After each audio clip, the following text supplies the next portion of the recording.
everyone, and welcome to the newest episode of the Read Right to Left podcast. I, as always, am your host, G, joined by my always wonderful co-host, Ray, from Whimsical Pictures. Hi, guys. And today, for the month of June, we are doing a, publisher app spotlight. Today we're going to be talking about the Mangamo platform subscription service that they offer, which is, I believe, app only via Apple and Android. So It allows you to read a huge amount of manga I was surprised. Yep. A monthly subscription of $4.99 US, which is roughly about $7.20-ish Australian monthly. Yep. So, and it is a worldwide app, yeah? Yes. That's one of their selling points, so... All of their series in English, some completed, some exclusive to the platform, so Mangamo's own releases that they've been doing, as well as a lot of content from other publishers, most notably being Kodansha and Tokyo Pop, but not exclusively. There's a lot of other stuff on there as well, especially from some of those weird little digital manga publishers that you don't really know like where they pop up from. But they're out there. They exist. So today, rather than, I think, focusing on a lot of the titles that our listeners will hopefully be fairly familiar with, just because they are Kodansha or Tokyo Pop titles, Ray and I are going to be talking about specifically the Mangamo titles themselves, as well as the platform itself. Yes. However, I did want to just go ahead and showcase, because in terms of like other publishers' content, there really is a ton here. Some of them, like Tokyo Revengers, only has like 5 chapters on there, so those will just be like previews. But like there are, when it says partial series on here, sometimes it means like a good half of the series. A huge chunk of it. Chihaya Furu, Ace of Diamonds as well. They have at least 100 chapters available. Yep. And like Devil's Line has exactly half of the series on there. It's a 14-volume series. 7 of them are on there. So if there's like series that you've been meaning to check out, but you really don't want to drop money on individual volumes, for basically your lump sum of $4.99 US, you may as well like take a look at their catalog and see if there's something that you've been meaning to just check out. Because there is a ton. It's also, interestingly enough, when you compare it to other manga reading platforms, I always compare it to Viz or the Shonen Jump app, just because they are both monthly subscription services versus a coin-based or, ink-based, whatever, point-based system.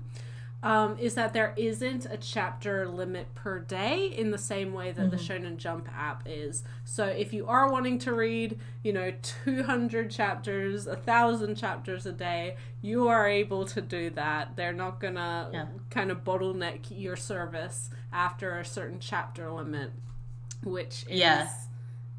For me, I don't have that much time, but I know a lot of people do, so... Yes. I have been fortunate enough, because I am a teacher during the year, to have a lot of time to prepare for this podcast, and that lack of a chapter limit has been helpful. But also, you can, before you go into a subscription, you can just download the app for free.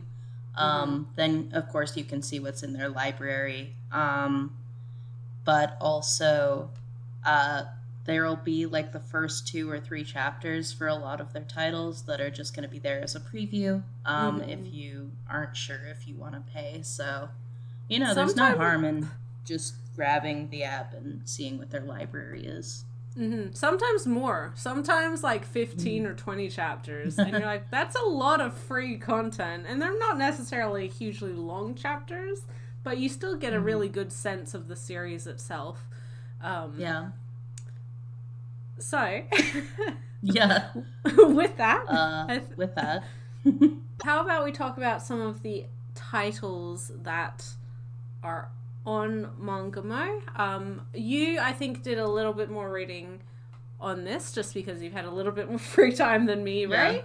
But that isn't to say that I haven't done quite a bit of reading right up until tonight. And there's really, the other thing that I want to mention is that aside from, again, content from a variety of publishers, Mangamo's own content or series that they release, there's a really large kind of variety of genre there as well. So personally, like, there's a lot of romance stuff. Notably is Loving Yamada at level 999, which obviously had a huge boost in popularity thanks to the recent anime. But there's a whole bunch of that. There's a whole bunch of stuff that I'm really interested in, like creepy kind of horror, thriller, supernatural stuff. I read a ton of that. But I think there's something really for everyone on the platform too. It doesn't stick just to one kind of demographic or audience. Yeah, a lot of stuff that they're grabbing. They do have some stuff from like print publishers for sure, but they also have a lot of stuff. They seem to have a partnership going with the magazine Gamma, which specifically publishes things that are webcomic original. Which means that there's a wide breadth of just like weird shit on here. And I do mean that as a compliment. So yes, yeah.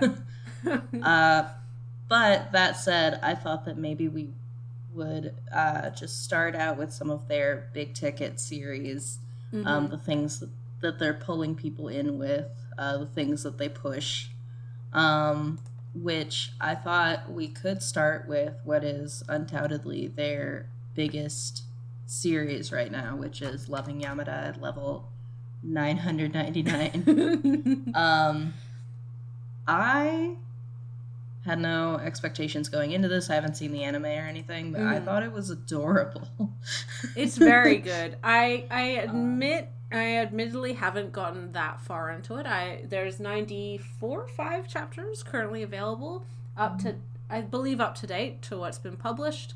I've only read about 15 chapters of those just because I didn't want to get too involved in one series and then not have anything else to talk about.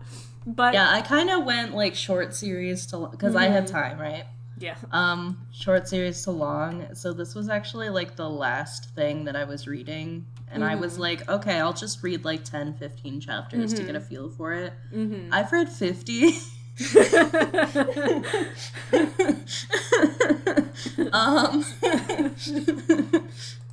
See, because I was enjoying it so much. It is really good. I took kind of a different approach to you, Ray, where I was like, I know that this is going to be a title that we will have to mention, and it would probably be better for us to have read some of it.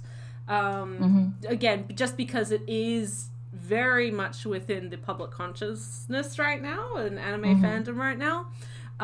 So it was not the first thing that I started. You probably will not be surprised as to what the first thing I started and finished was. But it was very early on in my reading for this. And I totally agree. It's one that I think the premise could potentially lead people to think that it's a fairly generic premise, right? But the characters are very fun to read.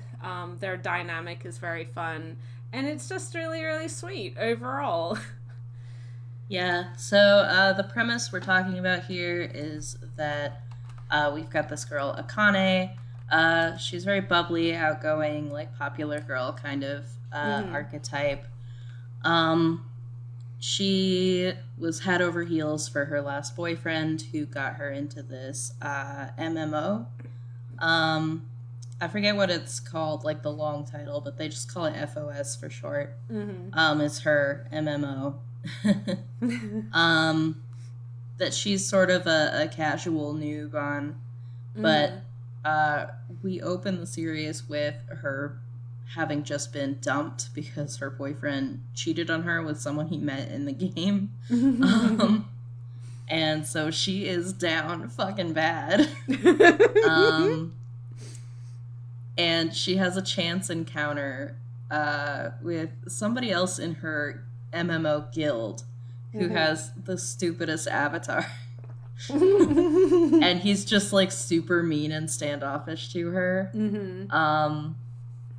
But it turns out that he's a quite well-known like pro gamer called Yamada, who her ex-boyfriend thinks is the bee's knees. And basically she ends up having a couple like IRL chance encounters with this guy who turns out to be super mega hot, of course. Even though like in real life he would be the kind of guy who does not shower for a week. So but luckily this is fiction, so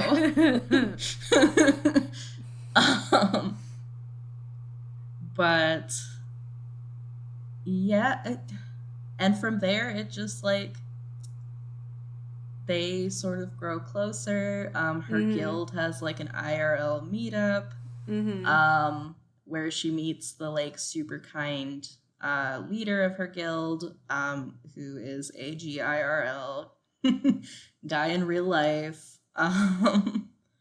But from there it's just like shoujo manga. You know, they grow closer together, eventually end up dating. Sorry if that's like a really heavy spoiler for you guys, but but I think the strength here, first of all, I have my own MMO, so just all of the like cute little like guild interactions and stuff are like I enjoy as an MMO player,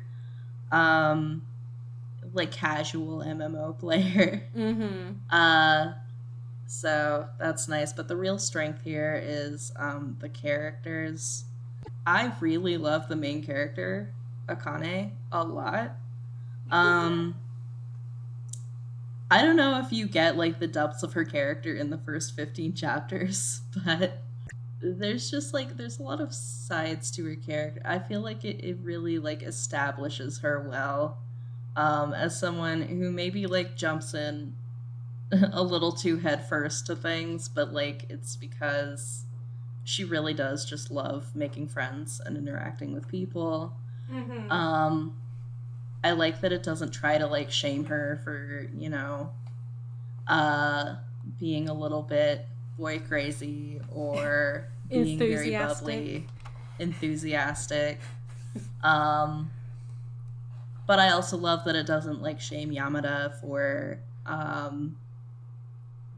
being very, I mean, honestly, he's very like autistic coded, right? He struggles a lot with understanding social cues. That's why he comes off as standoffish at first. Of course, we get the slow realization that he's actually super kind. But he's just perfect boyfriend material, right? He's really sweet. He's really sweet and he's trying hard. He just doesn't really understand this whole like emotion thing. But he just wants to make the people around him happy. And it's really cute. I also we have the main character Akane. She's in college. She's 20, I think. And I would assume Yamada's 18. He's a third year in high school. Yeah. It's kind of cute having an older girl and a younger guy. It's you know, not like a weird age gap, so I'm fine with it. It's whatever. Yeah. It's a relative, like, that's not an unusual age gap, right? Yeah. You know, that's normal. It's normal. Yeah, so it's fine. It's cute. And kind of like usually the guy's older, so it's just kind of a fun little twist. I also like all of her guild members. They're really sweet. So I love the like strawberry farmer. It's a solid little shoujo romance series. I also, because I see a lot of like people talking about it on Twitter. Obviously, we mentioned like this is a series that got a lot of buzz just because it's had a recent anime adaptation, which apparently is very good. Can't speak to it, haven't seen it. But I know that this is one that when the anime was announced or as it was being released, it was really nice to see people proactively recommending Mangamo to go to read the chapters. Which is like, that's not always the case when it comes to manga fans. So I think it's really nice that this series was so accessible to new and existing fans, especially right when there was this big jump in interest. That's not necessarily specific to this series, but I do think that's a really pertinent thing to keep in mind, especially considering it is worldwide availability and, again, similar subscription structure.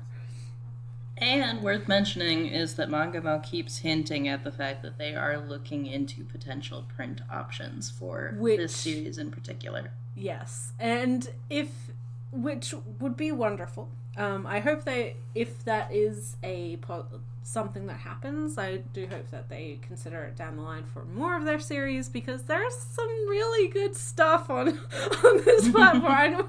I don't mean to keep like alluding to things, but it's good. Like, it is a really good service. At least what I found. Would we like to move on to the series you alluded to earlier? Yes. So this was one of the series that Mangamo actually announced their platform with. It was available partially for a long time, and then over, I believe, the last year or so, it finally was completed. I read the first couple chapters when Mangamo first launched, but then, life happened. I didn't really keep up my subscription. I've got a lot of books to read. I've got a lot of comics to read. And I knew that it wasn't finished, so I was going to wait until they did finish it. And it took a little bit longer than I expected. That's fine. Not an issue. But in I guess celebration of Pride Month, I finally was able to read the entirety of I Want to Be Your Girl, which is which is a wonderful kind of romance, coming of age, slice of life drama story about two high school girls, one who is cisgender, one who is transgender. They're childhood friends, and the transgender girl, she's wanting to publicly and socially transition as she starts high school. So she decides to wear the girl's uniform, and as a show of support, and I guess as a way to try and mitigate any kind of potential negative attention on her best friend and longtime kind of crush, our cisgendered girl decides to wear the boys' uniform as a way to, like, I don't know, make a statement, right? Yeah. And it's a really lovely, sweet story about people and relationships and the different types of love that people have for each other as well. And growing up, and, you know, it's messy and hard, but oh, this is so good. It's so cute. It's so cute. It's so cute. I know this is one that you read in Japanese quite a while ago now, Ray. I know it's one that you own in Japanese, and it's one that you had been encouraging or hoping for a license, encouraging me to read for a long time. Yeah. Yeah, I mean, obviously this is, it's our bread and butter, right? Like, this is, I see this as sort of a lighter, no, that's not quite the right word, but like a shorter, maybe less involved Blue Flag. Like, if you liked that, you'll like this. They've got similar themes of, like, personal relationships and obviously queerness and, you know, love for people, and the messy, bloody adolescence, right? Also, if you're into, like, stuff like Our Dreams at Dusk or Love Me for Who I Am, that are sort of ensemble LGBT casts, you know, just general LGBTQ series that include a lot of, like, good information and stuff. This is another one of those. So it's not just our main character, Akira-chan. The other main character herself is also queer, sort of figuring out her identity as we go. One of the side characters. She's also the side characters. queer. Also the teacher, who I love. We do have some ace rep here, which is nice. Also, like, I reread the series for this episode, but as someone who purchased, like, the box set, it was like a Kickstarter thing, so I got that for the full series in print. It came with a little extra booklet that has some cute, like, extra stories and stuff in it, but it also has profiles for each of the characters explaining their own label that they identify with and what it means. So Hime-chan, the cisgender main character, she's pansexual. And, you know, we've got, like, lesbian, transgender, cisgender, ace, so yeah. I think Momo-chan, she was in there as well as, like, agender or something. But yeah, this series, first of all, again, just has a lot of really good information in terms of it is quite up to date on like, you know, how we are speaking about LGBTQ issues now.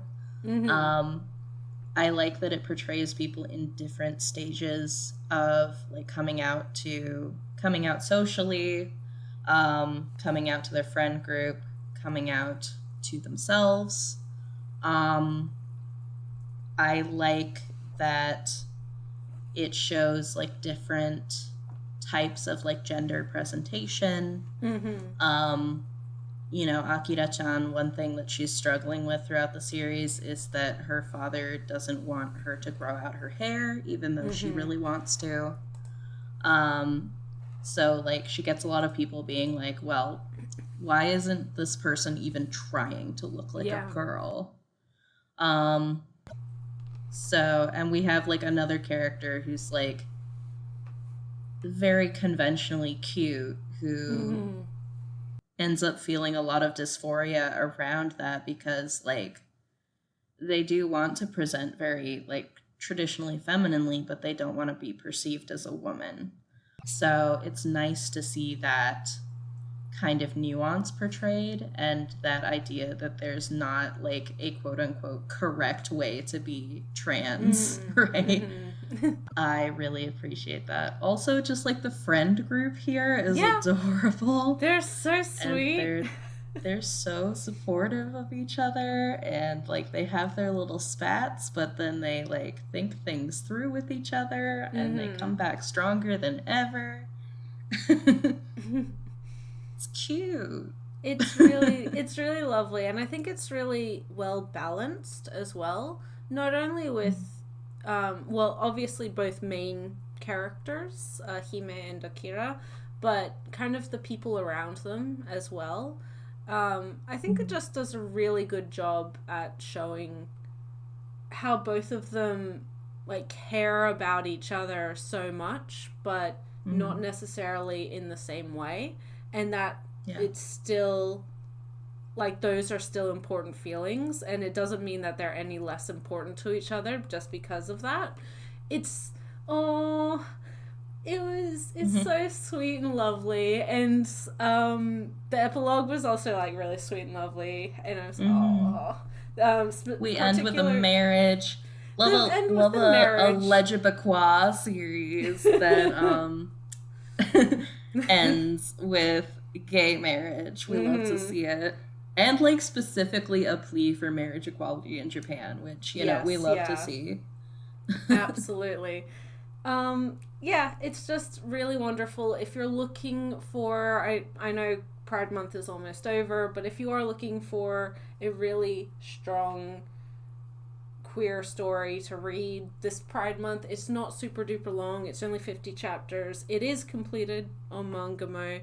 It's the equivalent of 4 volumes, as Ray said.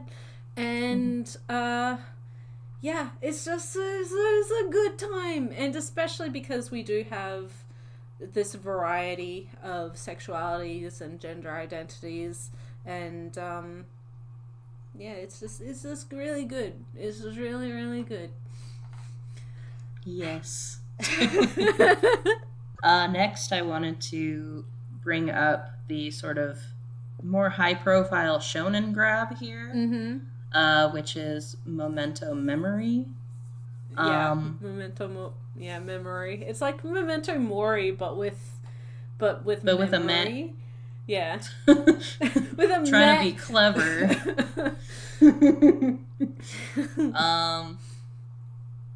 I would say this was very different than what I expected it to be. I went into it kind of wondering if it was going to be sort of a moody, like reading the description, right? It's about this kid who can see like people's lifespans. Yeah. So I was like, is this going to be like a moody, like episodic? He's like, you know, helping people or whatever, which I would have preferred, but because I think I'm too old for this. But I did enjoy what we got. This was another one where this one, it was more, I was feeling like I wasn't sure where I stood with the series, so I just caught up with it. So there's about like 58 chapters or something, and I was able to read all of that because, again, I am a teacher and it is summer, so don't try this at home, kids. I'm okay with what it is. It is a much more standard, like, shonen series, right? Where we've got, like, you know, our main character has his special eye that can see people's lifespans. And we end up with, like, a group of super kids who have varying macabre eye-related superpowers. So, and they're all related to, like, death, right? They're trying to solve, like, a series of serial murders, but also trying not to get caught by the cops because it turns out there's some creepy researchers who would really like to have these kids in a lab somewhere. So I feel like that's all I need to tell you for you to kind of get an idea of where this is going, right? Like it's shonen, right? Yeah, yeah. We're figuring out everybody's powers. We're like they're making bonds of friendship or whatever. You know, the main character is like, I'm gonna protect the people that I love. The art is really nice. I really liked the art on this one. I really like the main character. I like his perspective on death. He ends up forming it pretty early, and it stays pretty steadfast, where we've got all these characters who have sort of are much more like, you know, if somebody does something awful, then they need to be punished by being killed, right? And him and his two little normal friends, his normie friends, are like always having these discussions about like, well, but that's not quite right, because like we have like the main female character whose bullies were burned to death in front of her, and she's like, I don't feel like that's fair, because I've been robbed of really the chance to have any kind of closure here. Like, not only have my bullies been robbed of the chance to atone, but I've been robbed of the chance to choose to make up with them or not. So I appreciate that perspective quite a bit in our world today. So, there's a warmth to this series that I do appreciate. So that's my perspective on it. I think I'm too old for it, but like I think it's solid. No, I agree. I think so. This one I read after a different series that we won't be talking about later, Ghost Story Loop. But this one, so I kind of expected that vibe, like that same kind of, I don't know what I expected. Again, kind of a moodier, maybe more violent piece. There's certainly a lot of violence in this, a lot of death. But I do agree with you, Ray, in that I think that the main character helps pull this together out of what could be a much more trite type of series. It ticks a lot of the boxes of what you expect for shonen, and that's fine because it is a shonen. But I do think that it's valuable that our main character does have that warmth and does have that like real motivation to prevent people from dying. Like, he doesn't want bad things to happen, even if it is to bad people, right? And he's willing to go against like even his friends to make sure that happens. I haven't read all of this. I've read about half of it, 25 chapters. But so I'm not quite as far into it as you are, but you can already see kind of a lot of the setup for what's happening. I do think that the early chapters, like the very first chapters wherein our main character is trying to just prevent the death of this girl who becomes his friend, because he sees she only has like 78 hours left to live, and he's like, why, how, and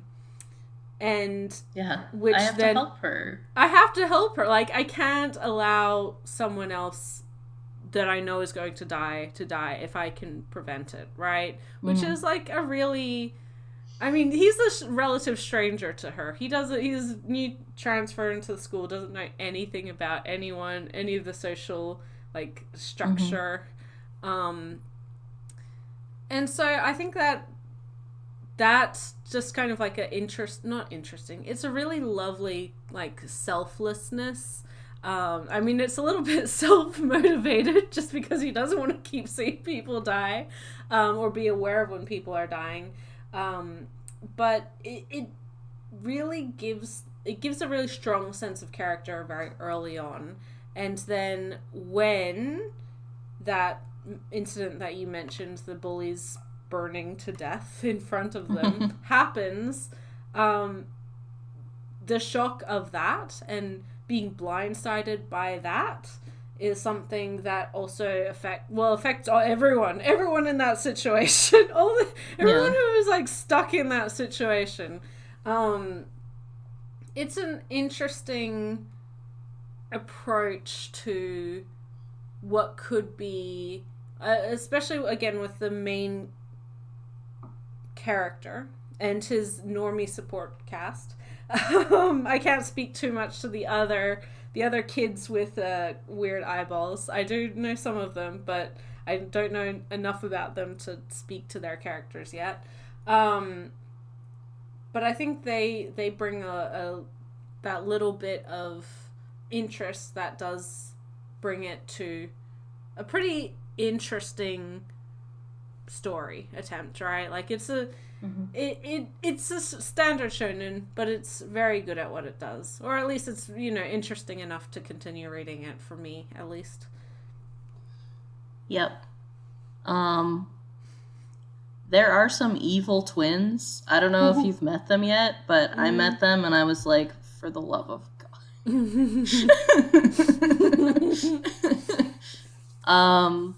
But yeah, solid series. Next, I wanted to ask your opinion on one of their other like big ticket items when they were first launching, which is Donten Niwara, Laughing Under the Clouds. I didn't like it. No, I personally didn't read this one because I've seen the anime and I didn't like it. So I didn't expect that I would like this. This is also, Laughing Under the Clouds in particular has been also released in print by Tokyo Pop. It's a digital exclusive to Mangamo, and the spin-off / prequels, Laughing Under the Fog and then Laughing in the Mist or whatever it is, they haven't been published in print. But yeah, it's one that when the anime came out, I watched and struggled through it, and I did finish it, but it was more for morbid curiosity than anything else. But at what cost? It was like, oh god.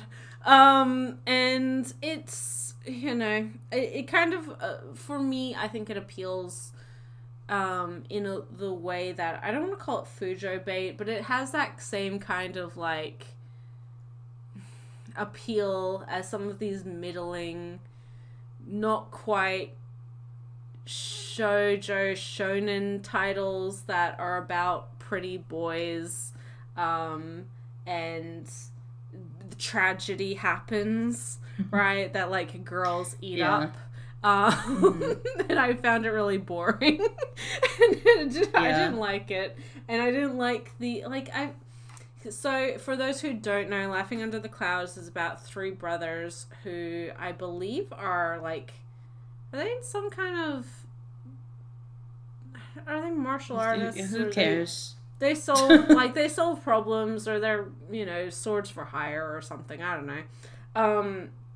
And they train together and blah blah blah. There's one who's like older, he's probably like 20, 22. There's one who's about 15, and then there's one who's like 12, 10. And the 3 of them, go off and spend time together, and it's a little bit like half comedic slice of life and then half dramatic action until I don't know, bad guy. There's something about like revenge, or a bad guy comes and who maybe killed their parents. I don't really remember very well because again I didn't like it. And then spoilers for the series, right? I know you don't care. Apologies, dear listeners. But it ultimately ends with like, I think the older brother kills the villain of the piece, who's like their friend, or like the one guy that they know. Yeah, like the guy with the white hair, I don't remember his name. I don't know how they know each other. He's just like a wow, contrasting hair colors. Imagine that. Holy shit. Could you? This is why I'm saying it's kind of Fujo bait, right? Like the tragic, not star-crossed lovers, but kind of, right? Hate love thing. Yeah. And then so I think the brother gets revenge against the villain, and then or he gets caught or something. The older brother dies at the end. He like gives himself up to the police or something, and then he's executed for crimes. I don't remember. And then so speaking of getting executed by the police, yeah. So I've read a couple volumes of Mars Red because of course I have. Mm-hmm. No, I just finished on that brand one, for me. So, on brand for me to read the vampire series. I did not get. I stopped after volume 2. I was like, I don't care. No, I mean, I read it because I got to volume 2 and was like, I don't care. But then also, there's only one more volume. I need to know how it ends, and it was disappointing. I didn't like it. So. Yeah. Well, my thing is, one of the reasons I stopped reading. Mm-hmm. First of all, I'm so upset because it's a waste of a good Taisho era setting, and it is a waste of perfectly good vampires. Mm-hmm. But second of all, this author, and I saw it in Laughing Under the Clouds too, really fetishizes cops and the military so much. I don't know. I feel like in Mars Red, she's going for some kind of like confused ass commentary, but like she thinks soldiers and police, and especially soldiers and police abusing their authority is sexy as hell. So that was uncomfortable. Yeah, no, I 2 for 2 from that author. I haven't liked their works, which is why I didn't punish myself to read Laughing Under the Clouds, because I knew I wouldn't like it. And which is also why I didn't read the other titles in this franchise. Yeah. One's a prequel about like, because the whole thing is that this family, these brothers have like some, I don't know, power or something, some genetic hereditary power. And so the prequel is about like their ancestor who was like the OG dude who had that power.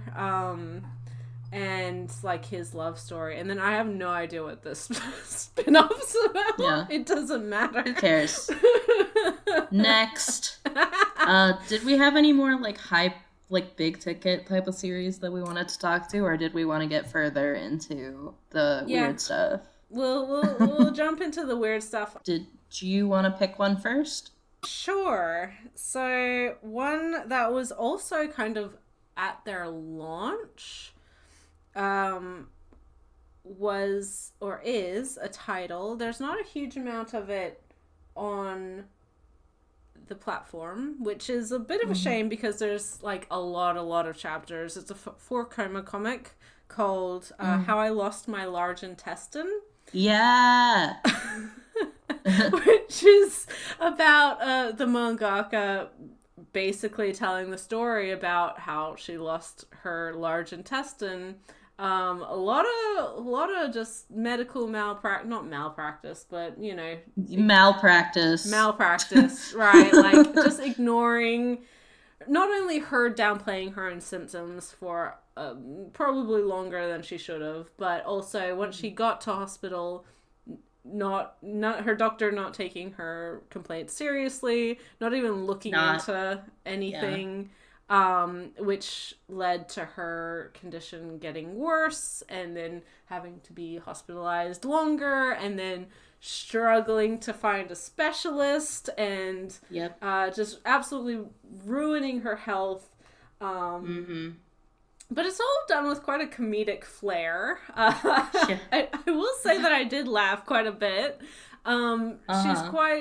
She's she has a very unique perspective on it, which I think you'd have to, right? If you're And it's a very sad, unfortunate reality that a lot of people, but especially women, a lot of their medical issues get downplayed just because we are women.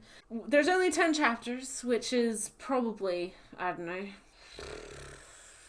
150 pages of separate 4 comic strips, and is about her ongoing struggles with the medical system, until at some point we will learn how she will have to have her large intestine removed because, again, medical malpractice and the worsening of conditions. Because it's I liked it a lot, but it's a very difficult and frustrating topic, but presented in quite a comedic way.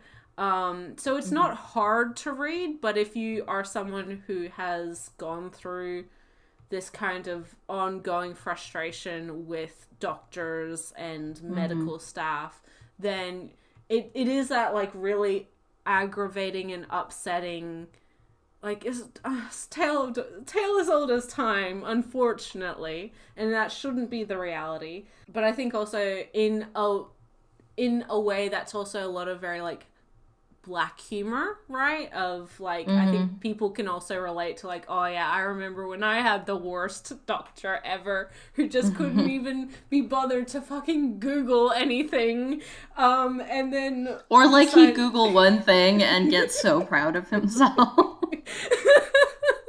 And you're like, oh, why have I lived this? So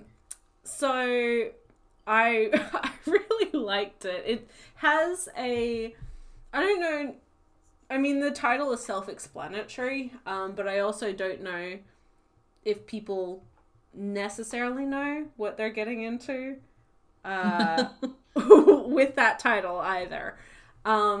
It's good. It's really good. I thought it was good. I don't know. I don't know about you, Ray. Oh no, I enjoyed it a lot.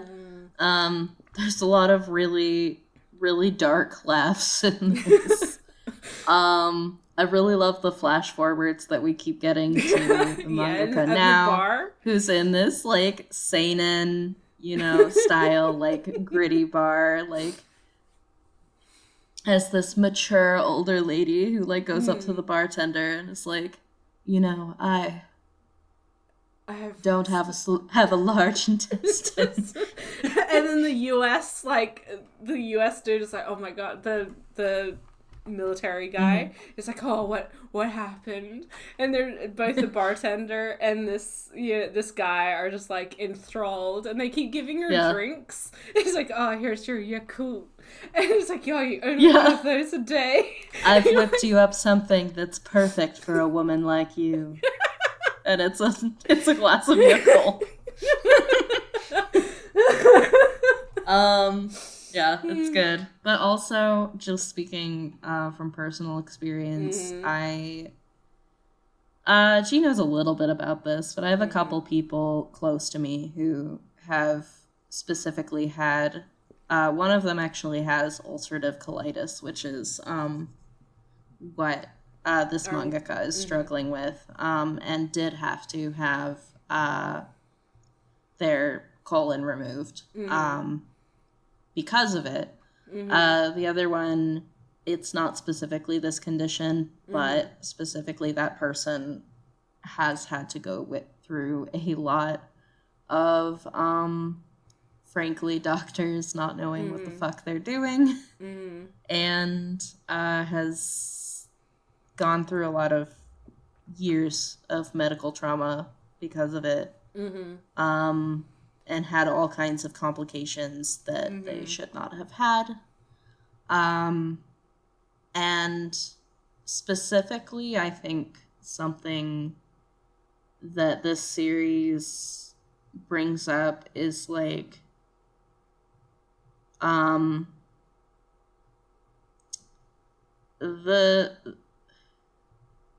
the shame that comes from specifically having issues with your large intestine with your colon.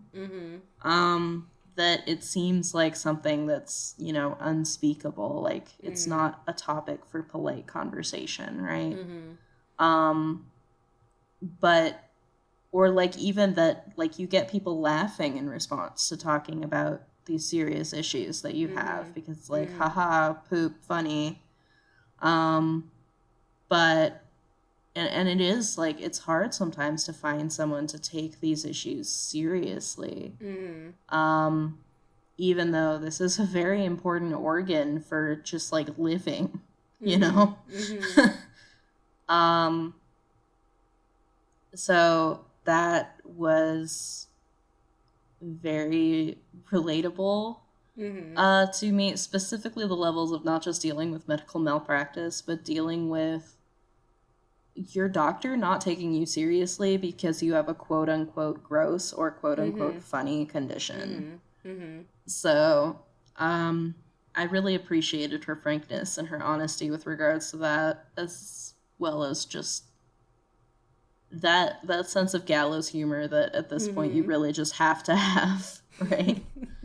It's a good series. I wish we had more of it on the app. What about you, Ray? What's one of the weird little series that you've read?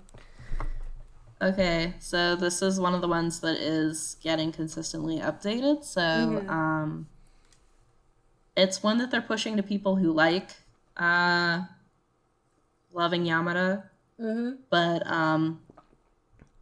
I did not expect this to be nearly as good as it is. But this is Yonezawa-san is Done Being Human.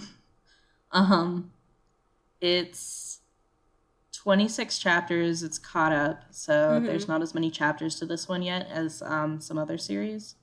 It's about a dude who's into puppy play. You know, and he just likes wearing his dog suit and letting loose at the end of the day, but he does not. He has a girlfriend at the beginning of the series, but she like figures out about his kink, and immediately dumps him on the spot and calls him creepy. And so he's like dealing with a lot of like stigma and like self-loathing and stuff. So he ends up calling a call girl to not have sex with him, but to just like play with his dog Sona. Yeah, indulge in his fantasy, which indulge his fantasy. He's not getting in other relationships in his life, so you know.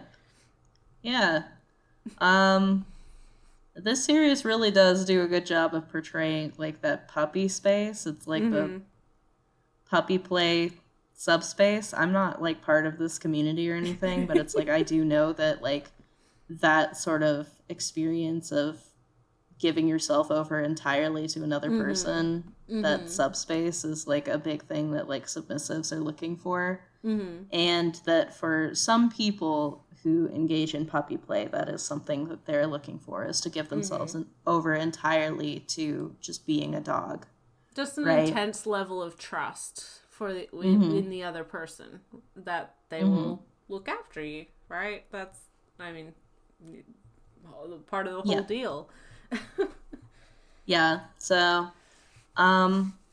but what the series ends up being is like a really harrowing depiction of this call girl that he has over her abusive relationship that she's in. And our main character, I guess our other main character, right? Yonezawa-san, trying to sort out what's going on and trying to be a support to her while not further endangering her life. And where we are at 26 chapters is basically that arc has just ended. So we're starting a new arc. But that arc was really good. In my opinion. Um, it was, I think the characters are dealing with a lot of very complicated emotions and the nature of their relationship as well. They're also coworkers, right? So we've got like the crazy coincidence where you hire a call girl to come like indulge your puppy play fantasies and it's your coworker.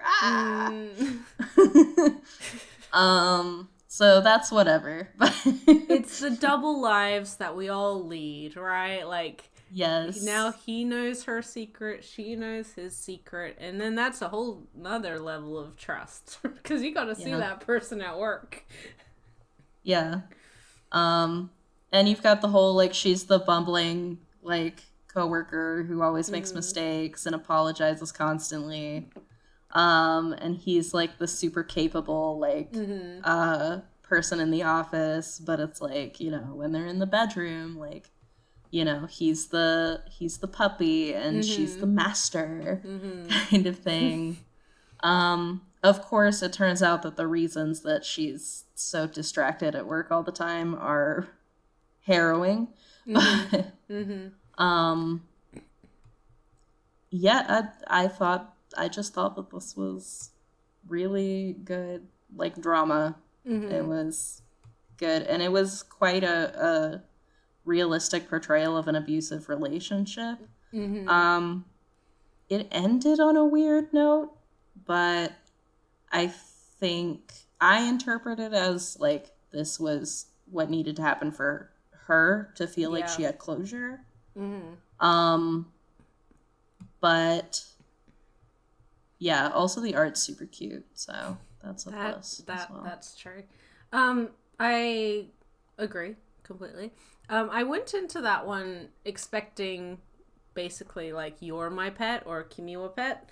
And it's not that. I'm not going to say that they're totally different. They're both dramatic series about relationships, but this one handles a lot darker issues a lot earlier on, especially.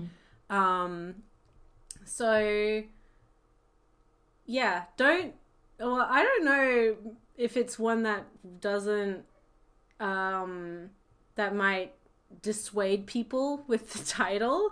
But it is definitely worth trying, just so long as you are aware of because there's warnings. Most places like Anime Planet and that have those tags on it, so just be aware that it does handle some very heavy topics if you're wanting to go into it.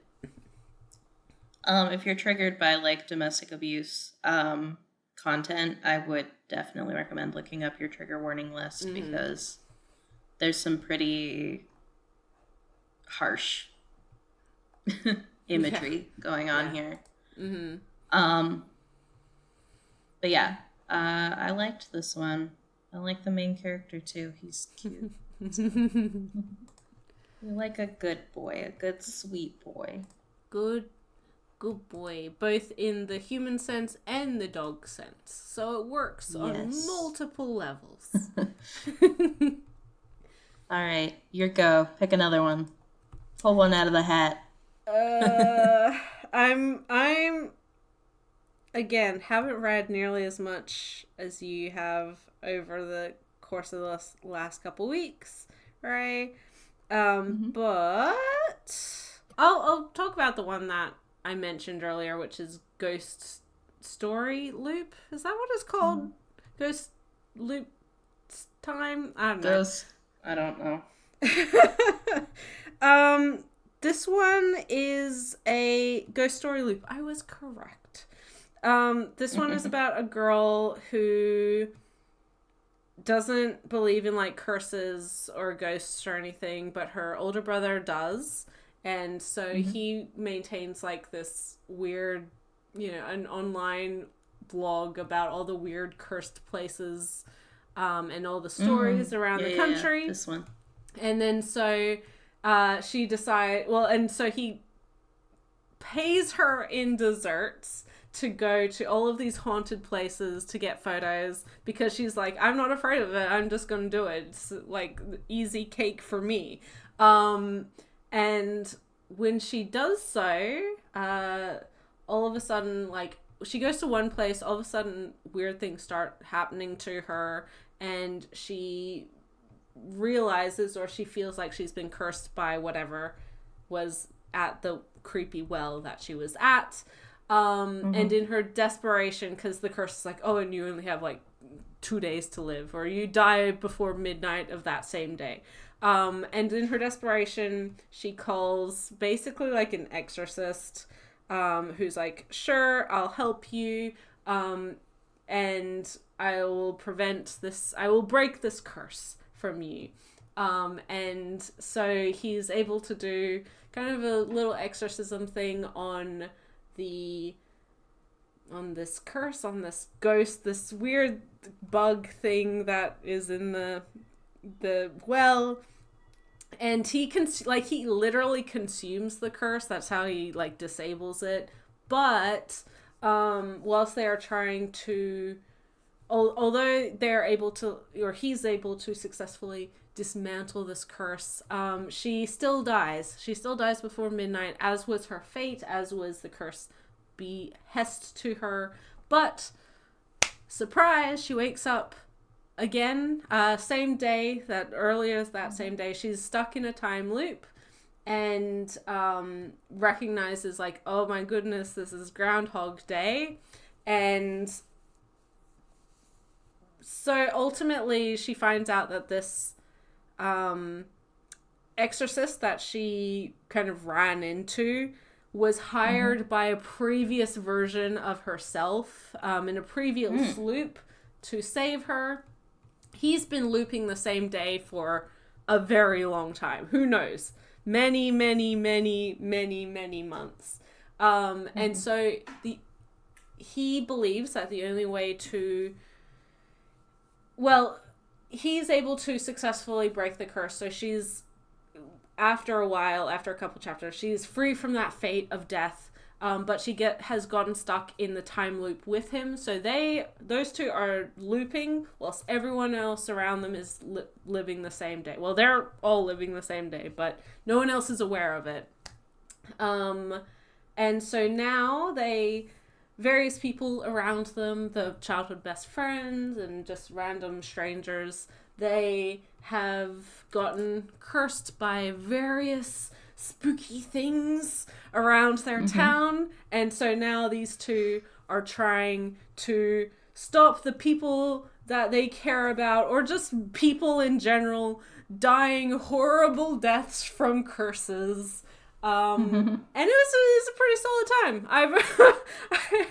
I've only read about 25-ish chapters of the 50 or so that have been released, but I liked it. I thought it was good. I thought there was like a really good tension, especially in those early chapters, that desperation of like knowing there's a ticking clock, leading up into like, oh my gosh, I only have 4 hours to live. And that, so initially how she gets caught in this time loop is she protects this exorcist, and that's how she dies. She gets, what is it, Final Destination style, killed by some pipes smashing through their car from a truck and ahead of them. And because of that, it allows her to maintain memories, or she remembers the previous loop, which then draws her into that larger time loop. Yeah, I enjoyed it. I don't know if you read this one, but it's creepy. It's a very kind of like, I don't say monster of the weekish, but it's got that cool creepy vibe, and they're fun characters. I didn't read this. I read the first like 1 or 2 chapters and just didn't keep going because I wanted to prioritize other things that grabbed me quicker. Also, it's just like, if you say to me like urban fantasy, like internet, well, monster that'll curse you, I'm like, okay, bye. So, It's less about the well monster. as I'm realizing as you describe what the series is about. So maybe I'll give it another shot. But I'm glad to hear that it's more interesting than I thought from the first chapter or two. So Yeah, no, I think it's one that built on itself, and once it kind of got more into the time loop aspect of it, and also like the exorcism weird aspect of it, it got more compelling than just like, oh, you know, she's cursed by a creepy thing, urban, or, you know, urban legends. Yeah, it's not like, it's not reinventing the wheel, but I had a good time with it. Alrighty. Speaking of not really reinventing the wheel, but having a good time, we're just on track with the segues today. This is one that was published by Viz back in the day, so all of these volumes are available in print. There's 7 of them. But when I say available, I mean that by a technicality. They came out in 2006. You're not getting them anymore. They exist somewhere. You're gonna have to pay about like $200 per volume if you want it these days, or happen upon it in a local used bookstore. So I wish Mangamo had more of this series. It only has about 2 volumes. But I say I'm too old for shonen. This slapped. This is Kurozakudo. It is an action horror series. It's about this kid who what does he say? He's like, I don't want to hit people because I know how painful it is to be hit, so I don't want to inflict that pain on anyone else. And you're like, oh, kid! You're like, it's always, oh, precious bean. It's always those kinds of kids that get these horrible things that happen to them. I'm like, I don't want bad things to happen to you. God damn it. Like, why? It couldn't have happened to a nicer kid, honestly. Yeah, but that very nice kid is the strength of the series. So we've got this kid who wouldn't hurt a fly. He's sort of small. He's sort of wimpy. He gets bullied because of it. But he never once punches back. And when his friend, the girl in the series, she's mad at him because she's sort of a tomboy. Stand up for yourself. Yeah, she's like, you better stand up for yourself. And she's like, you don't hit them because like you don't want to get hit back because you know you'll get hurt. And that's a wimpy way of thinking. And he's like, no, I don't hit people because I know how much it hurts to be hit. And I don't want other people to be hurt. So he basically, what is it? He swallows a weird egg? He's sitting capsule? he's sitting on the riverbank, and this weird egg seed thing ends up in his bag, and then in the middle of the night it crawls down his throat. And he has a weird dream about a weird kid in front of a tree. And a weird kid in front of a tree who has shark teeth and a creepy grin. And he's like, you know, what is it that you want? And he's like, well, I want to be stronger. In order to fend off these bullies, like, you know, that keep absolutely ruining my life every day. Every single day. You know, and being able to look cool and strong in front of this girl. And he's like, cool, I'll grant your wish, but you have to grant mine. I want you to fill this tree with flowers. And of course, he wakes up the next day, and it's very Spider-Man style, where he's like, wow, suddenly I don't need my glasses. This is weird. What's wrong with my eyes?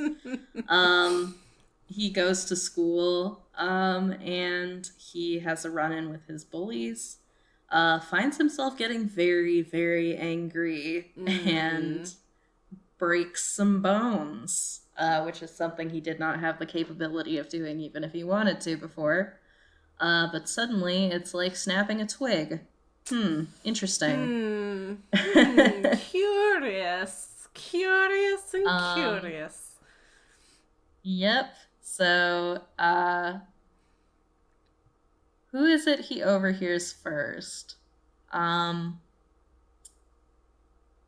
know there's the girl at his school who like transfers in. No, it's the other guy, because he's like he starts kind of freaking out because he's starting to like. Oh yeah, he ran into the other guy, the older guy. Yes. Yeah. Mentor, whatever. And the other guy is like fending off this strange like monster, and it's an ogre. And he sort of learns some of what he's probably becoming from this guy. He is turning into an ogre, so if he gives himself over to his like natural instincts, his anger, then he'll Hulk out. He'll turn into a scary kaiju monster that eats people. That's the other thing, is he's suddenly very, very attracted to blood and viscera, like, looks delicious. And he's like, oh, wait, what? That's weird. That's weird. No, Yikes. Don't want to do that. don't want to do that, but I do. So very Tokyo Ghoul in that respect. But now he knows that if he gives into those feelings, he's gonna end up looking like a scary kaiju monster, and these weird exorcist dudes are gonna, demon hunter, ogre hunter guys are gonna come along and murder him to death. And that there's no other way. Every ogre is doomed to that fate. There's no way to bring them back. And he's like, well, no, I don't want to die. I don't want to die yet. This isn't my fault. I don't know why this is happening. I didn't choose this. I mean, yeah, I said I want to be stronger, but nobody told me, like, I didn't pick up this egg. I didn't even make a conscious decision. It crawled in my mouth by itself. You cannot blame me for this. I don't know who the hell this kid is.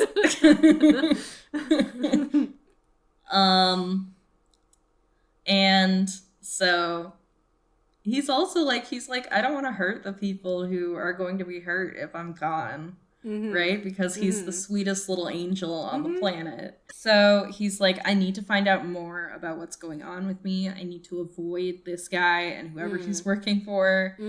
I have a right to be alive. Yeah. I'm not going to let them kill me. I'm just going to hang my head low. I'm going to have my head down, not cause any trouble, and it's gonna be okay. And he ends up meeting this girl, transfer student at school, who, she is a ogre hunter, who has been stationed at this school to find an ogre who's supposed to be there. All of the ogre hunters have a bell on one of their ears that rings whenever an ogre is in the vicinity, behaving like an ogre, so giving into their ogre instincts. And he's like, well, gotta get rid of that bell.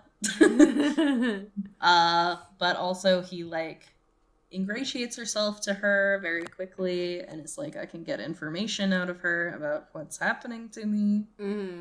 So he's like, I totally believe you. I totally believe you, and this is super scary. As humans, we really need to find this ogre and track it down and get rid of it. So like, whatever you need me to do to help, I will do anything to find this ogre and get rid of it. So tell me more about how, like, tell me more about, like, ogres and what they're like, and, you know, anything that, like, for example, happens to, say, like, a fledgling ogre. I don't know, just, like, you know, information that might help me find the ogre, so we can kill it.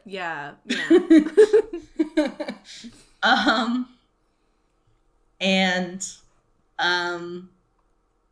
of course he even though he has ulterior motives here, in general he's very earnest and sincere, so she does believe him.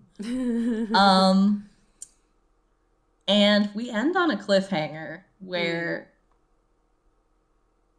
he has sort of unwittingly revealed himself to her, and she has lured him into a trap. So, yeah, really cruel Mangamo to end on that cliffhanger, to be honest. Hateful activity. This rocks. It's just really good. It's really fast-paced, really, like, it keeps the tension up, does not let up. The change in art style whenever we go into, like, his mind that has the kid in it, is really wild and fun. The lore here is, we've only gotten the bits and pieces so far, but it's really interesting. It's really rich. And again, the main character is such a strength here, because like, his whole thing is that the reason that he's been able to resist his ogre instincts is that he's just that much of a bang-up guy. So he's just a little sweetie. And you mentioned Tokyo Ghoul. I also want to say, like, Parasite is sort of the same thing, where it's, you know, they're good kids who, like, some fucked up shit happened to them, and now they're in a horrible situation, and you're like, oh. And the only reason they're not, like, in a worse situation is just because they're just genuinely great people, and you're like, oh, keep working hard. I hope you get this fixed in some capacity. So if you like those types of stories, then be sure to check this one out. Yep. I also just want to talk briefly about the other series on here that is by this creator, which is White Tiger. Only 6 chapters on here. Yes, yeah. I hope we get more. This is a historical series about the first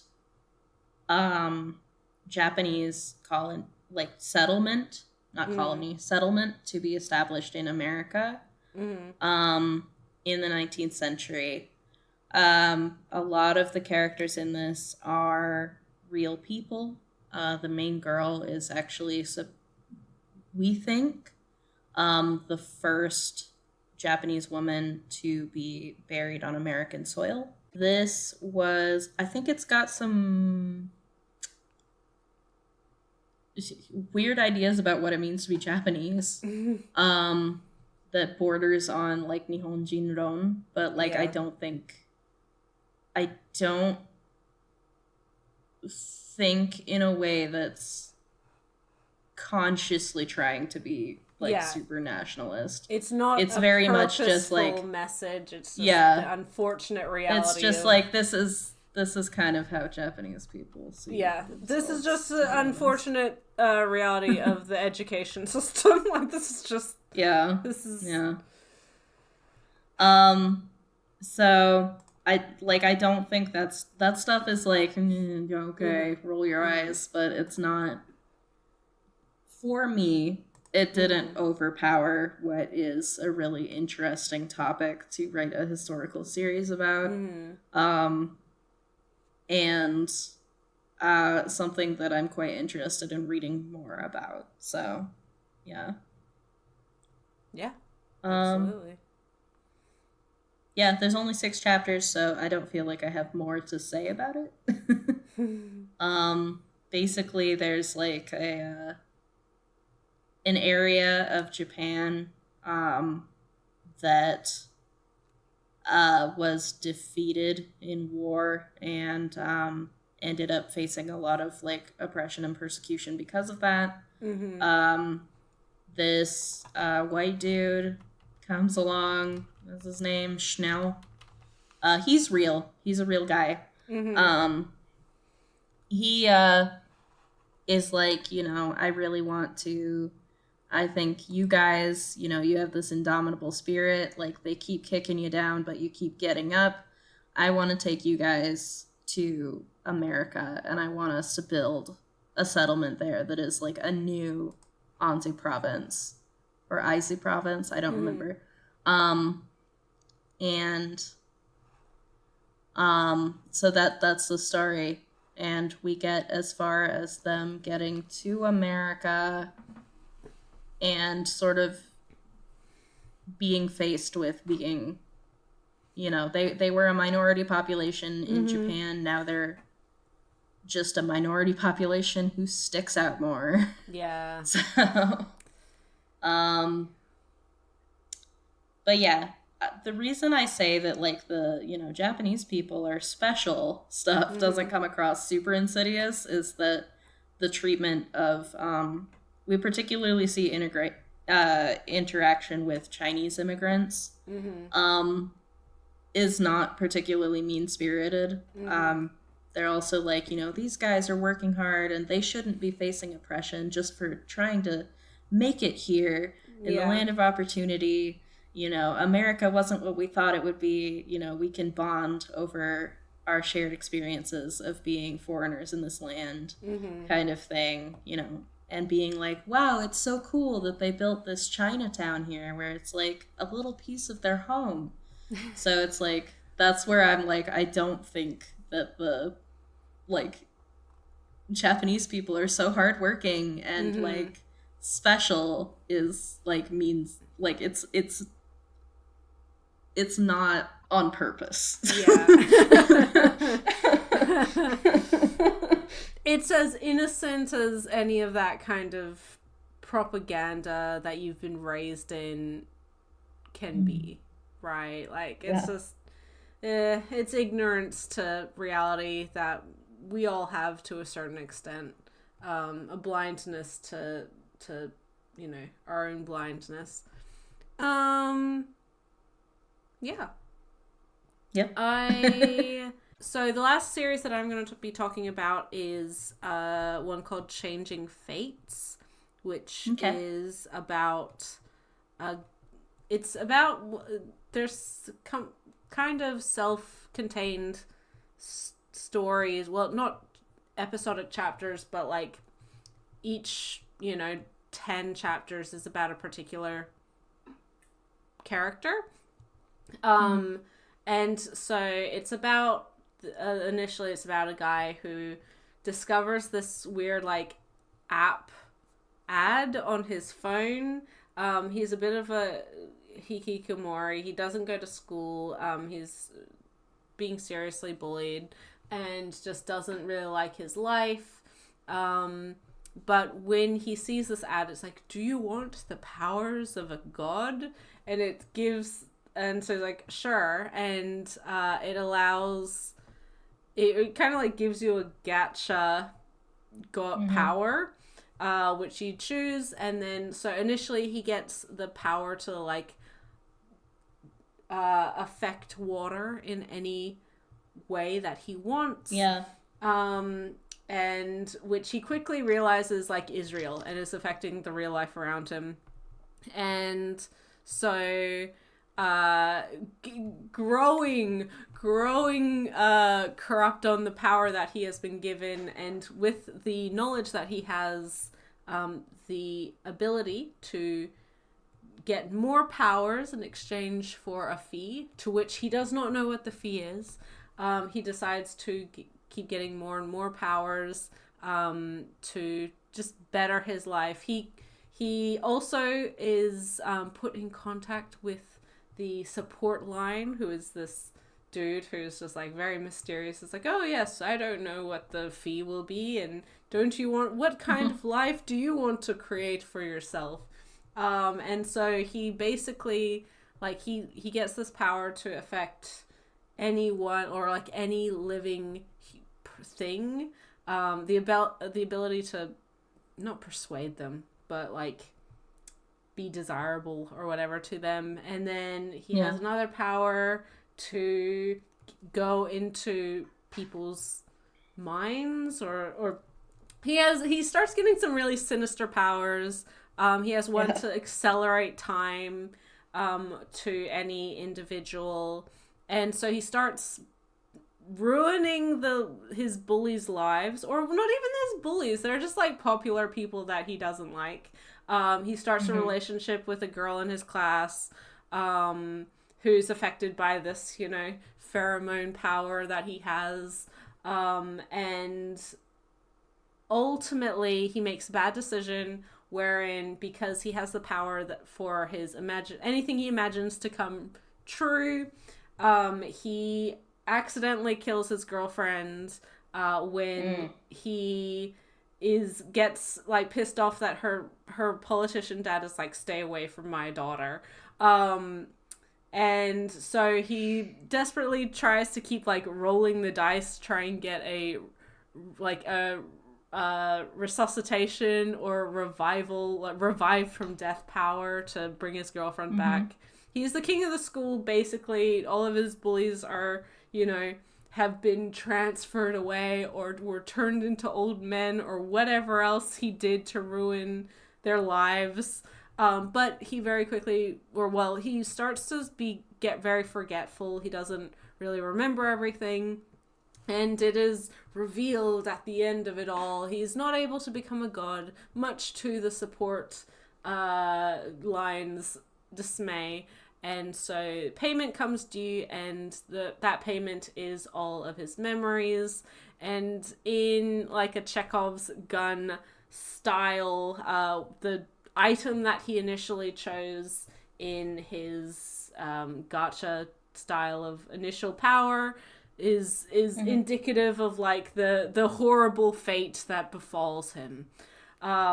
So that's the first like little wrapped up, which is fine. Like he was an asshole. I wasn't upset about that.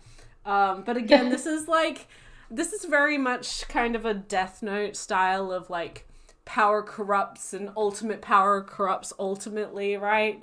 And when again, like Light Yagami is an asshole, so who cares about that guy? But you can see how there's a potential for like good people to get swept up in obsessively like wanting to better their life or for something to happen. The second storyline, or the second like main character who's introduced, that's kind of his issue, is that he's stuck on the death of his girlfriend from a couple years ago. He's adamant, or he's always found it suspicious that it was ruled suicide, so now he wants to like find her killer, and in doing so he gets all these powers and is trying to hunt down her murderer, and I don't know how that one ends because we only have like 15 chapters and so I'm not that far through.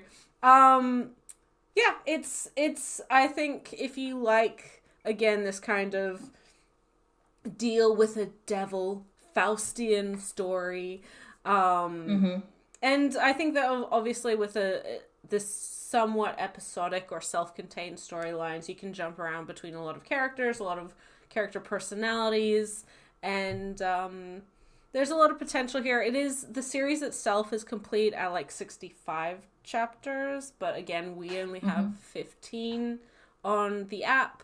So I'm hoping that more and the rest of it does come, because it's a good creepy little series that is also very digestible in like bite-sized pieces. Obviously, if you just want to read one storyline at a time, it's not a huge commitment. You can get through it pretty quick. That was another one that I sort of started and put down for later. But that is good to hear that it gets more interesting as it goes. Yeah.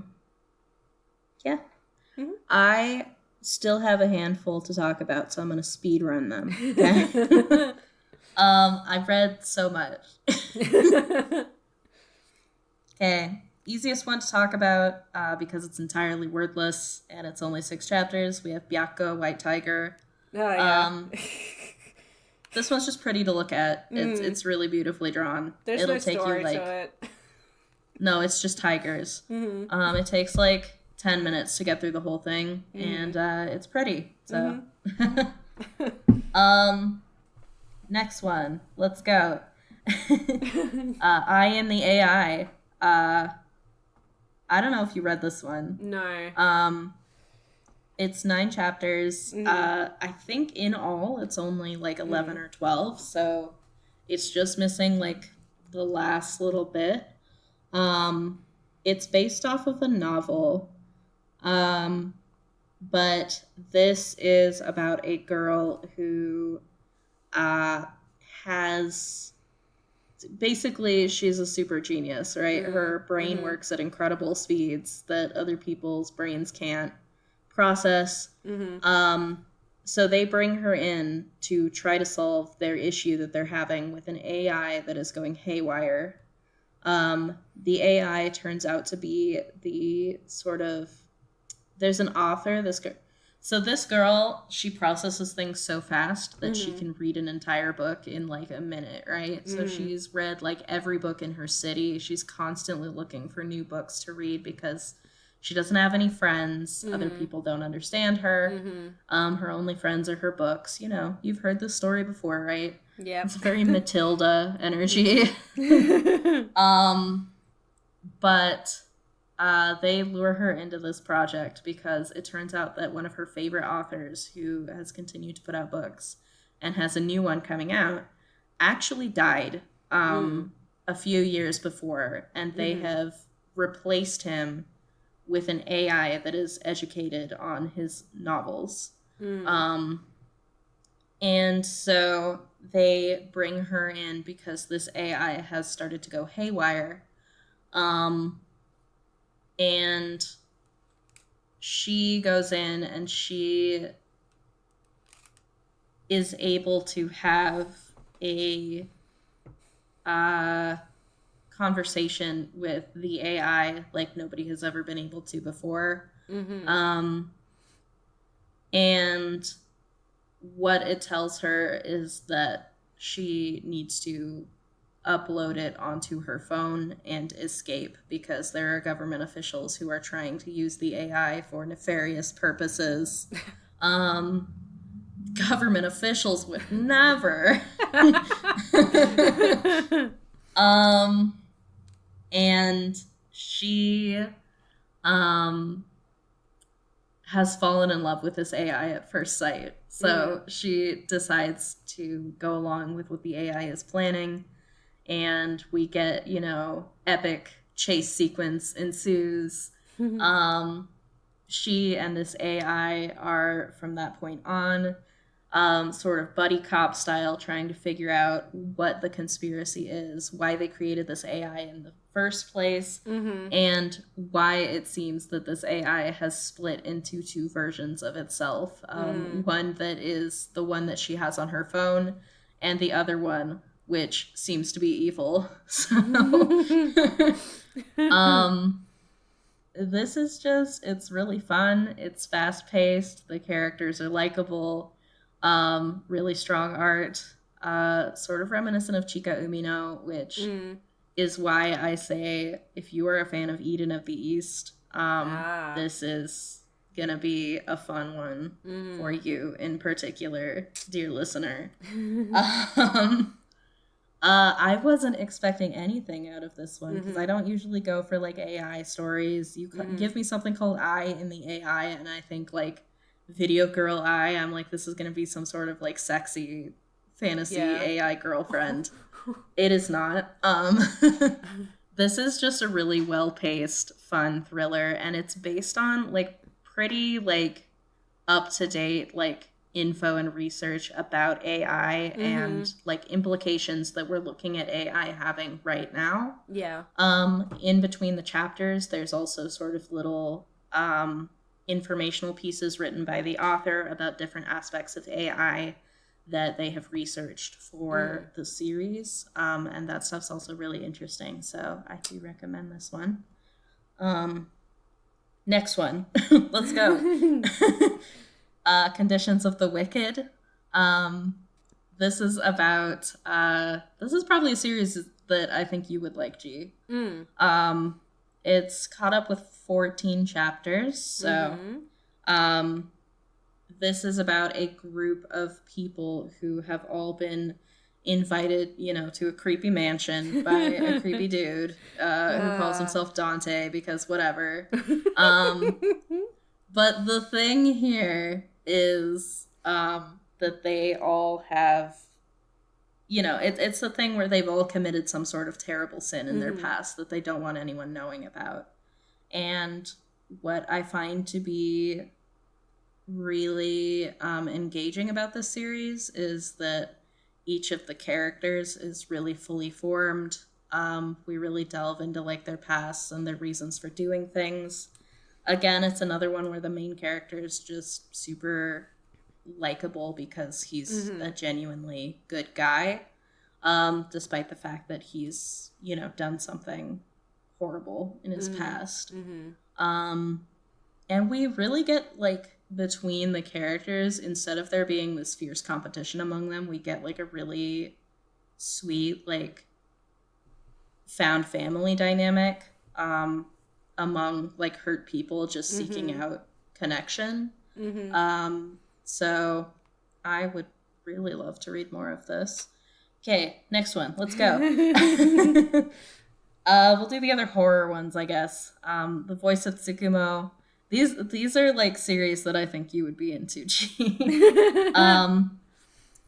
The Voice of Tsukumo has 18 chapters. This one is about a girl who ends up being... What was it that happened to her? Oh gosh. She lose someone, but she's basically she's in a period of like grieving, right? And ends up cursed. No, you know what happened to her? She had a stalker, and she had a very traumatic run-in with a stalker. Sorry, it took me a second to remember. I've read so many series over the last couple weeks.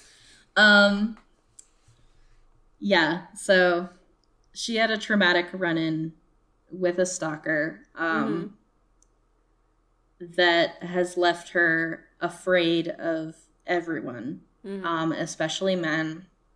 And, you know, we open with, like, her mom's like, you really need to, like, think about maybe counseling. Things can't go on like this.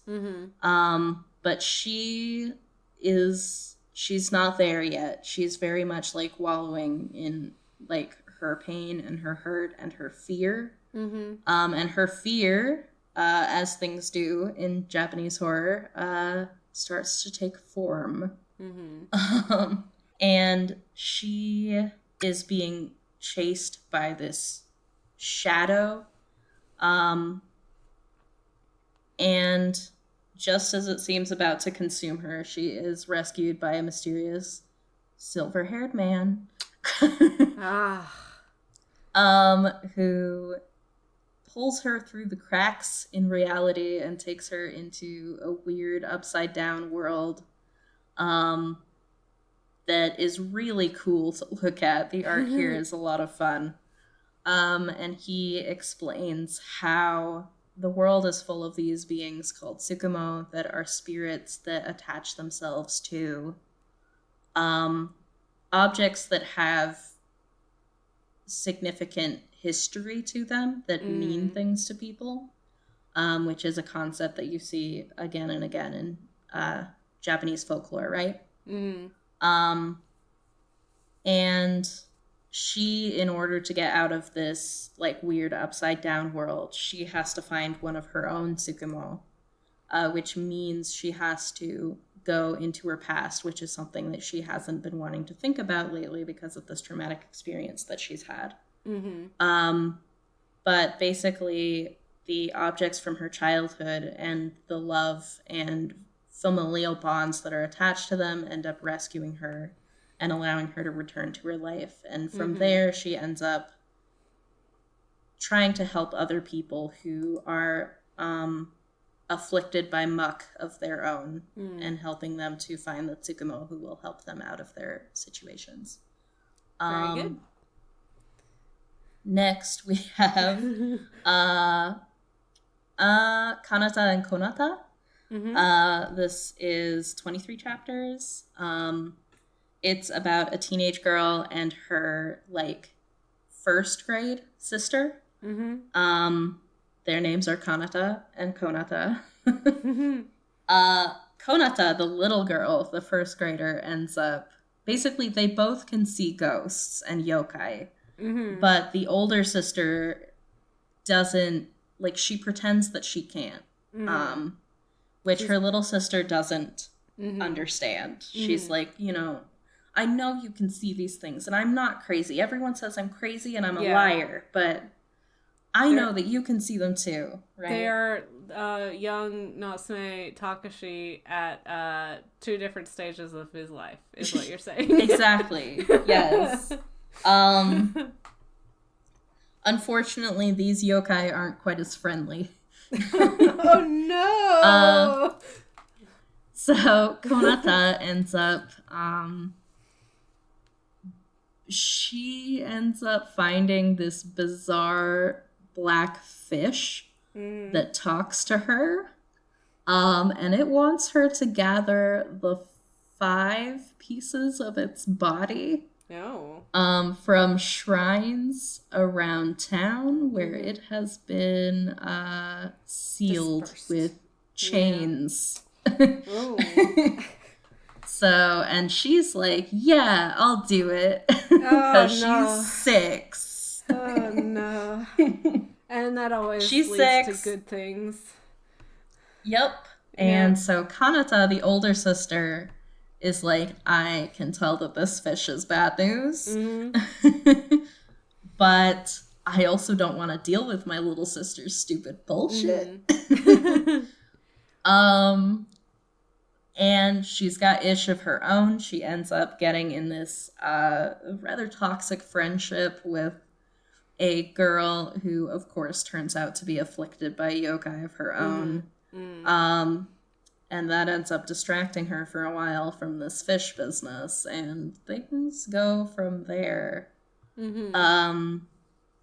Yeah, no resolution there because it is a partial series. But... very enticing horror setup so far. Good to know. Eternity of Creation, 11 chapters. This one is about a kid who grew up really loving Claude Monet. He's got an artist mom. His artist mom had a tragic experience that made it so that she can't paint anymore. And now he's like disillusioned from the art world, and he's like, I don't like the art and I don't want to be an artist. He ends up going to an exhibition of Monet's things. He looks at a particular painting of a Japanese woman that Monet has done. It's very famous. And he gets sucked into the painting back in time, where he immediately runs into a teenaged Claude Monet. He ends up actually telling Monet, like, what's going on with him. Monet's like, I don't really believe you, dude, but, like, clearly you're going through some stuff, so I'm gonna help you. He takes in this Japanese kid, And Japanese kid quickly realizes that he has to find the same painting in order to get back to his own time. But that painting does not exist yet. And Mr. Monet, teenager that he is, has absolutely no intention of ever becoming a painter. So this is a problem for our protagonist. And he's like, okay, well, I have to do something to make this kid want to become a painter.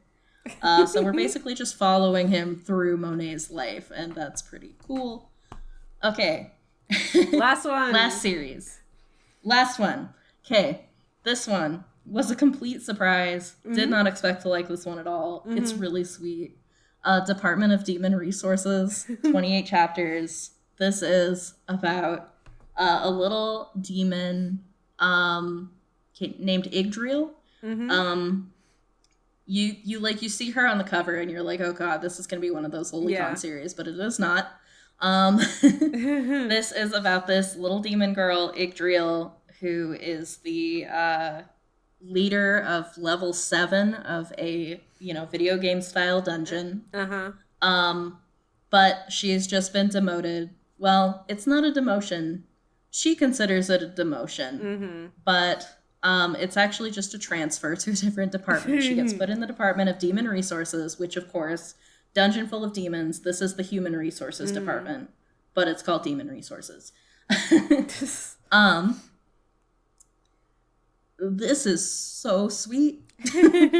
So sweet. All of the Demon Resources Department members are super adorable. There's a harpy. There's a Doulahan.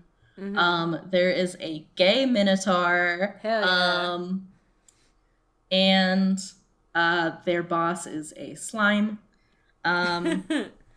It's sort of her like starting out as a very unempathetic like boss who doesn't care about anyone else, and becoming an HR person, and getting to know the people in like levels 1 and 2 of the dungeon who are like the little slimes and the little eyeball monsters that the heroes always absolutely massacre.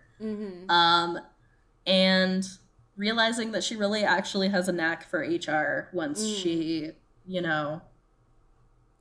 gets over herself a little bit. And the lore here is super cute.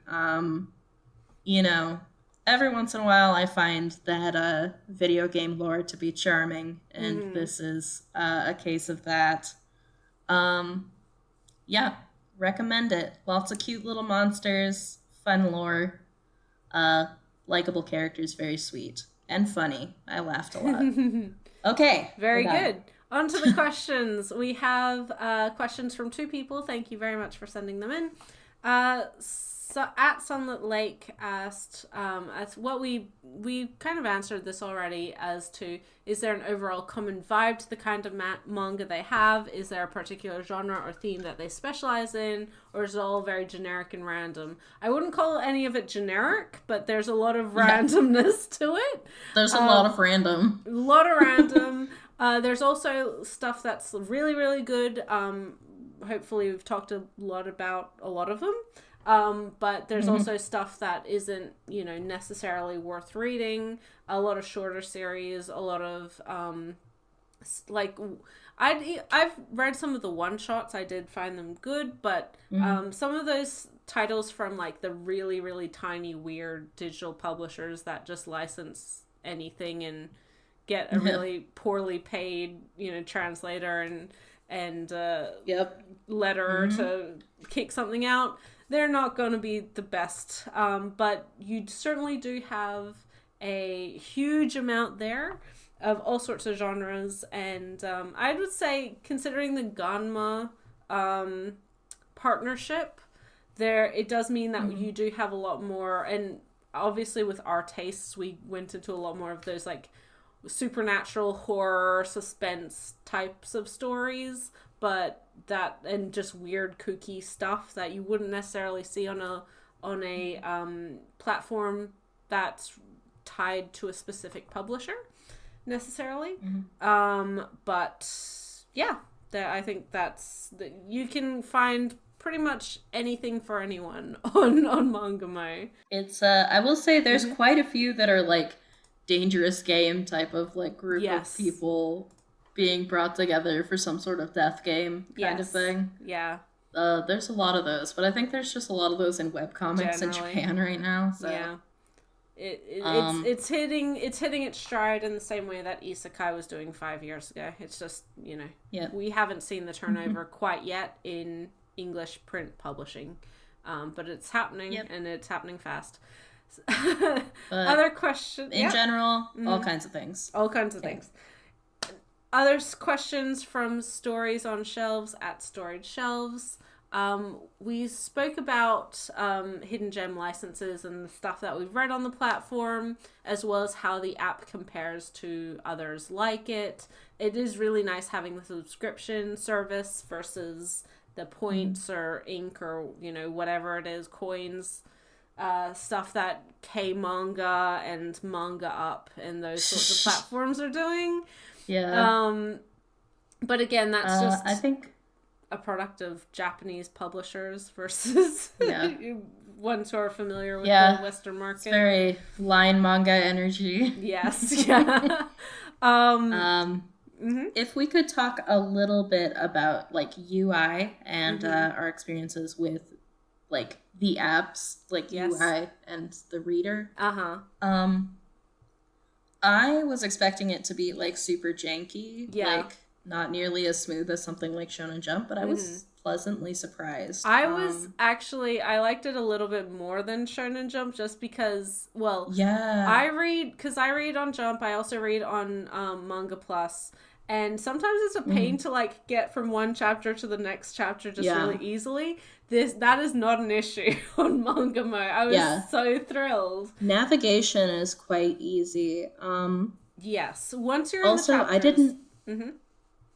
Yeah, it's easy to get to the chapter list. It's easy to navigate within a chapter as well. You can open up like a spread of all the pages in a chapter and quickly navigate to whatever page you want. Yes. I also found that I didn't have any major lag issues, which I sometimes do with Shonen Jump. But at the same time, like the quality was fine and I'm able to zoom in just fine, which is important to me. My one con for the app is that I don't think the searchability is as easy as it could be. I think that there's so much stuff on there, and unless you are really like aware that a title is on there or it's spotlighted on that front page, you could be scrolling forever and not find it.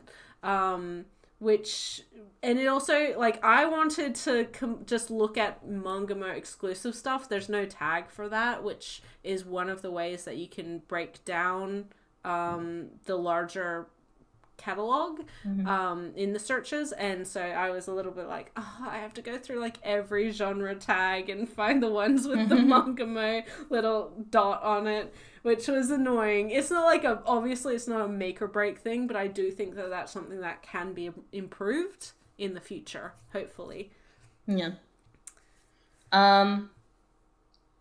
I also, my one con would be that, at least on the Android version that I was using,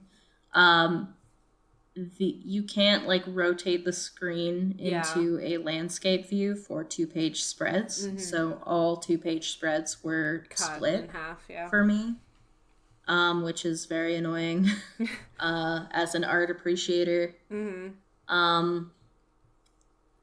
But one other thing I wanted to praise was that once you have found the series that you're interested in, it's very easy to bookmark them. Yes, You have a list that you can go to, much like something like Crunchyroll, where you can access all of the titles that you've bookmarked in the order that you've bookmarked them.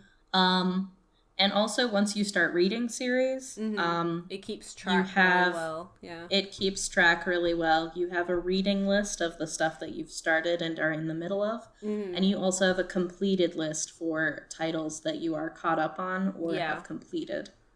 And it's also so it was very easy for me to go back through those. On the Android app, which is what I used, it's also really easy to remove titles from that like bookmarked list, which is like really a pain in some of the other apps. So I just found that functionality again with the UI just I don't say surprisingly good, because obviously they put a lot of work into it, but like way better than you might expect from like a one that's not attached to Kodansha or Viz or wherever else. Sorry, if I could note just one more thing. Because, sorry, we're kind of hurrying because I have a hard cutoff time in 5 minutes. So. In terms of reader experience, translations here. Again, like some of the like smaller like publishers that they're just, housing stuff for, obviously rely on machine translation and the like. So you're going to get as much of a variety there as, the number of publishers you're dealing with, right? However, the stuff that is Mangamo-exclusive, I generally had a positive experience with translation. They had translator, letterer, editor, credits, always credited in every chapter, right at the end. And, these are translator names, quite a few of them I recognized. From other things that they've done. They're not outsourcing to some sort of like assisted machine learning thing. They're getting freelancers to do this stuff, which is good. The one thing is like, it does seem like must be like some quick deadlines going on in terms of typos suddenly increasing in the most recent chapters of some things that are being simulpubbed. Yeah, that's a thing on the Shonen Jump app as well. Yeah. So but yeah, good translations, good people doing those. So that's important to note. Overall, good experience. 2 more questions from Story on Shelves. The first being, do you see more manga apps popping up in the future that hold exclusive licenses? How do you feel about that? I think it's just an unfortunate reality of these various services.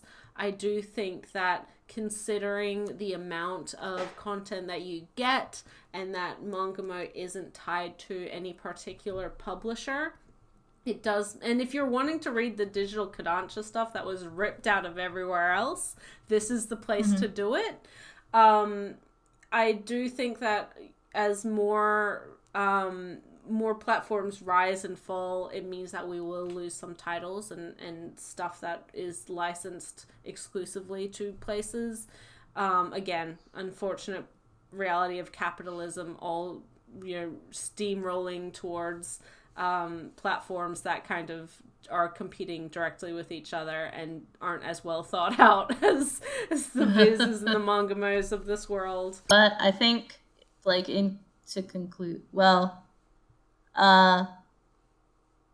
last question was just like, how do you feel about that? So, well, we have one other question, which is, of those exclusive titles, which publishers would you like to see publish those titles if they got a print release? And honestly, anyone. I think the reality of it would probably be either not Yen Press, Tokyo Pop. This Laughing Under the Clouds thing has happened already. Or I could see 7 Seas or Yen doing this. I don't really see a Viz or Kodansha buying into that. But, I would, if I had to put money on it, Tokyo Pop would probably be my choice.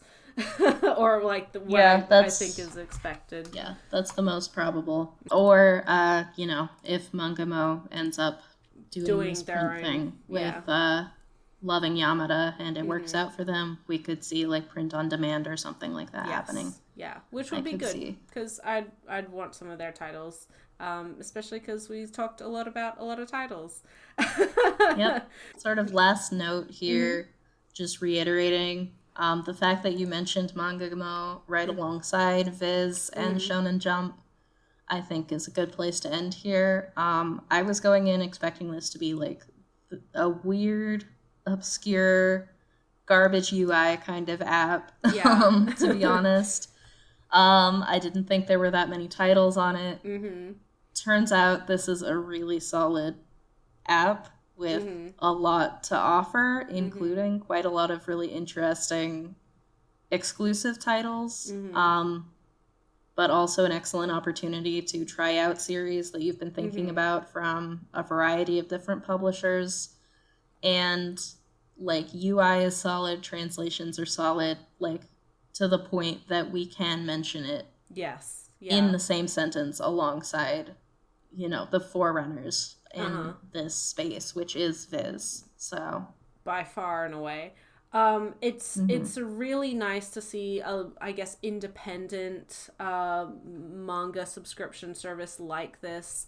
That's sort of what Furukiya was, although that never had an app for understandable reasons, but now has kind of turned into this weird hybrid Frankenstein of itself, which is very sad. Ugh. And so it's, although we do have, I can't speak to Azuki, I've heard very good things about that one as well. But we, you know, the manga up and line manga and K manga, we've had some horror stories and a lot of growing pains in this manga simulpub industry over the last couple years.